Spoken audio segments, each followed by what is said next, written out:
what's up mga idol? So ngayon panoorin nyo yung mga video ni Super DM. Kasi ito ay hindi lang nakakatuwa. May mga video din siya na related sa issue ngayon. So ngayon mga idol, panoorin nyo. Wala nang intro-intro, tumahimik ka Katonyeng sa sinasabi mo, mas lalo kaming napupuot. Ang sabihin mo, kasalanan ito ng presidente mong supot. Sinasabi mo na bakit ka naman tutulungan ni Marcos. Sa kanya, grabe kayo mambatikos. Ang sabihin mo, hindi talaga siya tutulong kasi siya mismo ang nagutos. Yung mga pulis, hindi yan basta-basta na kumikilos. Kung hindi iniutos ng presidente mo na mukhang na-overdose.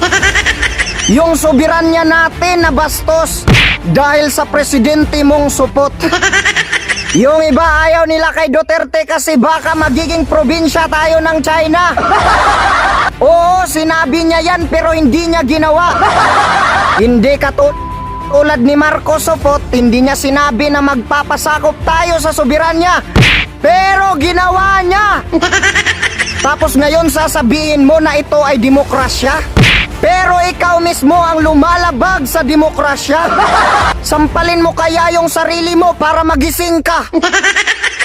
Yung iba pa ulit-ulit na sinasabi, ayaw ko sa'yo kasi ikaw ay maka-China. Hindi niya naman gagawin yon, sinasabi niya lang yon para tayo ay mapakalma. Kasi si Duterte hindi lang magaling na presidente kundi magaling rin magpatawa. Para mabawasan naman ang ating problema. Ang mali kasi itong vlogger ni Marcos hindi nakakaintindi, kulang sa makata. Kaya katulad ni Apolinario Mabini, naniniwala na ako na karapat dapat nga tayong tawagin na parang mga bata. Tapos itong vlogger ni Marcos ang lakas mangodyok ng giyera. Sabi nila simulan nyo na para makita ang tapang ninyo na pambihera. Buti sana kung magkagulo lalabas kayong mga vlogger para kayo ang unang matira. Mga kababayan, huwag ninyo odyokan ang mga sundalo na nasa mababa. Kasi masasayang lang ang buhay kapag ang presidente ay hindi bumaba. Ang dapat ninyo na impluwensahan ay si General Bronner para magsalita. Na sana ay gayahin niya si General Luna.